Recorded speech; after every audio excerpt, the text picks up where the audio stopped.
Assalamualaikum warahmatullahi wabarakatuh. Alhamdulillah, salatu wassalamu ala rasulillah mawala ma ba'du. Haji Asy'ari yang saya hormati, segenap pengurus Masjid Ittihad yang berbahagia, kita sudah berada di Asyrul Awakhir. Semakin akhir, semakin akan kita selesaikan Ramadan. Bapak-bapak, ibu-ibu, ada dua kelompok di akhir Ramadan. Ada yang senang udah mau lebaran. Ada yang bersedih ketika sudah mau lebaran. Kita masuk yang mana, Pak? Kita masuk yang senang apa yang sedih ini mau lebaran? Sedih ya? Sedih karena nggak bisa mudik apa bagaimana ya? Insya Allah. Dalam sejarah Bapak Ibu, baginda Rasulullah Sallallahu Alaihi Wasallam, ketika di akhir Ramadan, ya, beliau berdoa, ya Allah, jangan jadikan Ramadan ini yang terakhir bagi kami. Itu Bapak Ibu. Kecuali Engkau berikan rahmat-Mu kepada kami, ya Allah. Itu permintaan Rasul. Jangan jadikan ini Ramadan yang terakhir.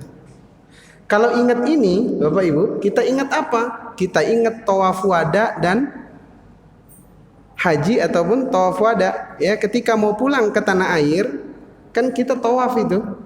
Mau haji, mau umroh, kita tawaf wada terakhir. Apa doanya? Ya Allah, jangan jadikan ini yang terakhir kedatangan kami ke tanah suci.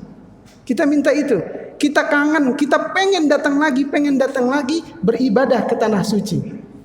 Suasananya demikian. Kita mulai Bismillahirrahmanirrahim, Allahu Akbar, Allahu Akbar, Allahu Akbar. Kita kecup tangan kita. Subhanallah walhamdulillah wala ilaha wallahu akbar wala haula wala quwwata illa billahil aliyil azim. Kita tawaf terus, kita tawaf, Masya Allah. Ketemu dengan maqam Ibrahim, kita berdoa, Rabbi adkhilni mudkhala sidqi wa akhrijni mukhraja sidqi waj'alni min ladunka sultanan nasira. Ya Allah, jadikan kami masuk ke tempat masuk yang benar, keluarkan kami ke tempat keluar yang benar. Gitu. Coba berikan kami pertolongan ya Allah. Ya, karena sebaik-baik pertolongan adalah Allah Subhanahu wa taala. Itu, Pak. Jadi sesuatu yang berkesan, kita pengen balik lagi, Pak. Dulu saya masih ingat, kira-kira tahun 2006-an, kira-kira 15 tahun yang lalu. Ittihad dulu kalau buka puasa di pojok sana. Itu zaman dulu masih ada almarhum Pak Haji Humaidi, Pak Haji Abdullah, gitu Pak Haji Arya. Saya alhamdulillah udah 15 tahun, Pak. Ya. Makanya jamaah bilang, Ustadz mah nggak tua-tua ya, katanya gitu. Padahal masih udah tua, udah banyak banget uban. Ya. Ini kenapa? Kenangan yang indah. Bapak Ibu, kalau tadi dikatakan saya diamanahkan satu tema kemuliaan dalam perspektif Al-Quran. Benarkah kita mulia? Iya. Buktinya apa? Allah menyebut kita ahsani takwim. Laqad khalaqnal insana fi ahsani taqwim. Kita yang terbaik. Enggak ada makhluk lain yang terbaik selain manusia. Enggak ada. Kita yang terbaik.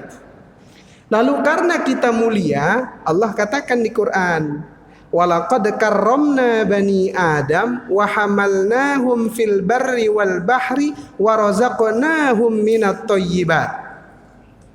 Karena dimuliakan anak keturunan Adam, maka Allah hamparkan daratan lautan, diberikan rizki yang baik-baik. Jadi karena kita ahsani takwim, maka Allah fasilitasi, dihamparkan daratan lautan, rizkinya baik-baik. Gitu. Jadi kita ini memang terbaik, dikasih rizki juga yang baik.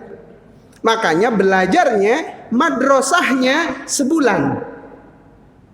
Ustadz, kenapa makan dan minum belajarnya sebulan Ramadan? Kenapa hawa nafsu belajarnya sebulan Ramadan? Bapak Ibu, urusan makan dan minum kita memang rajanya dibanding makhluk lain. Kalau dalam istilah biologi itu ada namanya herbivora, pemakan tumbuhan.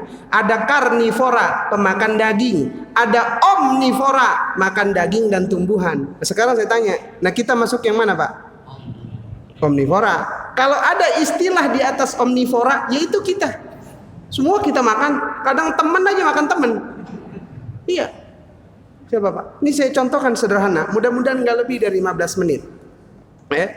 Kalau di meja ada pisang, ada ikan bakar, ada es buah Pak.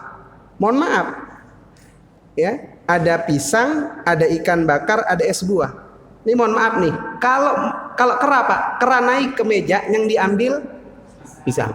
Kalau kucing yang naik ke meja Pak, ikan. Nah sekarang kalau manusia Pak,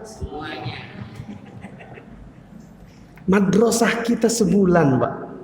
Begitulah makanan kita, lengkap sekali dibanding makhluk Allah yang lain. Maka kita belajar itu. Nah kalau kita belajar dari makhluk yang lain, kita bandingkan dulu. Kita bandingkan dulu yang tidak melebihi kemuliaan manusia. Apa itu? An-naml, artinya semut. Namanya ada di Quran. Nama kita belum tentu ada. Tapi nama semut ada di Quran. Belajarnya kenapa kita? Belajar rezeki. Semut kalau dia mendapatkan rezeki makanan, dia tidak dimakan sendiri. Semut kalau ketemu bolunya gede, dia sendirian ini, dipanggil teman-temannya yang lain. Datang Pak, datang bareng-bareng, digotong bareng-bareng, dibawa ke sarang, dinikmati bersama-sama. Itu semut. Makanya kadang saya curiga, jangan-jangan semut punya grup WA kali ya? Iya. Nah dia gitu, dia dapat satu, akhirnya bisa ngabarin yang lain, makanya bareng-bareng. Nah kita ini yang mulia, yang katanya makhluk terbaik, bisa nggak begitu? Ketika pandemi terjadi, nah ini tantangan untuk kita. Siapapun yang berlebih, maka kita harus berbagi dengan saudara kita yang kekurangan. Enggak kita makan sendiri. Itu.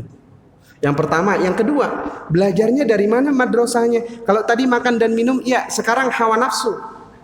Hawa nafsu kita juga belajar nahannya sebulan.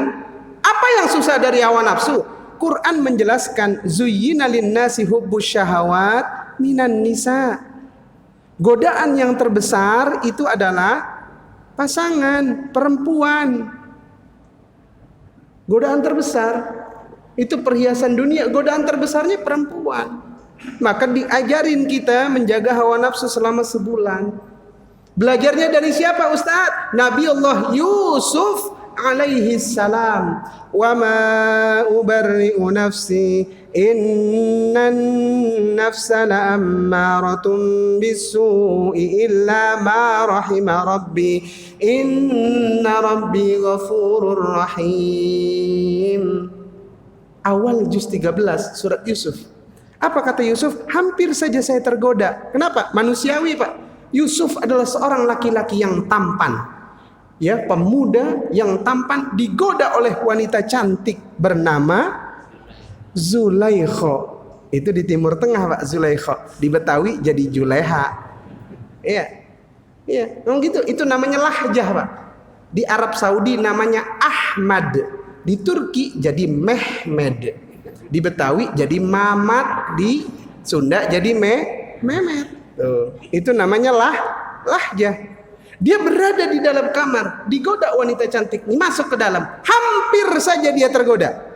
Tapi karena dia nabinya Allah, dia diselamatkan oleh Allah, Pak. Dia bilang, "Wa ma ubarri'u nafsi." Saya juga punya nafsu. Hampir saja dia tergoda. Tapi karena dia nabi, Allah selamatkan dari godaan itu. Apa dia jawab? Inni akhafullah. Saya takut kepada Allah. Tuh Pak. Allah yang nuntun Pak. Nabi. Nah kalau kita